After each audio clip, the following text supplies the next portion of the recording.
চলো আজ তোমাদের সঙ্গে দুর্দান্ত স্বাদের একটা চিকেনের রেসিপি শেয়ার করি। এই রেসিপিটার জন্য চিকেনটাকে বয়েল করতে হবে, তাই জলের মধ্যে চিকেন পিসেসগুলো দিয়ে তার মধ্যে আমি কয়েক টুকরো দারচিনি, এলাচ আর স্লাইস করা এক টুকরো লেবু আর একটা তেজপাতা দিয়েছিলাম।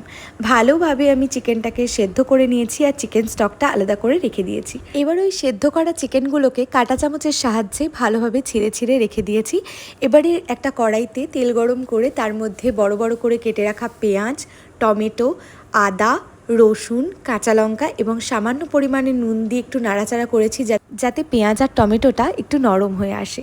তো ভালোভাবে এটাকে নাড়াচাড়া করার পর তার মধ্যে আমি অ্যাড করেছি বেশ কয়েক টুকরো কাজু আর বেশ কিছুটা পরিমাণে চারমগজ। কাজু আর চারমগজের পরিমাণটা তোমরা বাড়িয়ে কমিয়ে নিতে পারো চিকেনের পরিমাণ অনুসারে। সমস্ত কিছুকে একটু ভালোভাবে ভাজা করে নিয়ে একটা ব্লেন্ডারে দিয়ে মিহি পেস্ট বানিয়ে নিলাম।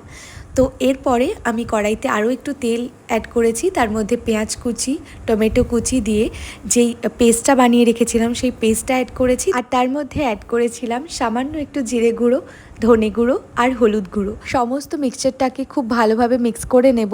এই পর্যায়ে আমি স্বাদ মতো নুন আর চিনি দিয়েছিলাম। এবারে মশলাটাকে খুব ভালোভাবে কষিয়ে নিয়েছি। তো মশলা কষে যাওয়ার পর আমি এর মধ্যে অ্যাড করেছিলাম বয়েল করে রাখা চিকেনটা। এর মধ্যে এরপরে অ্যাড করে দিয়েছিলাম সামান্য একটু কাসৌরি মেথি।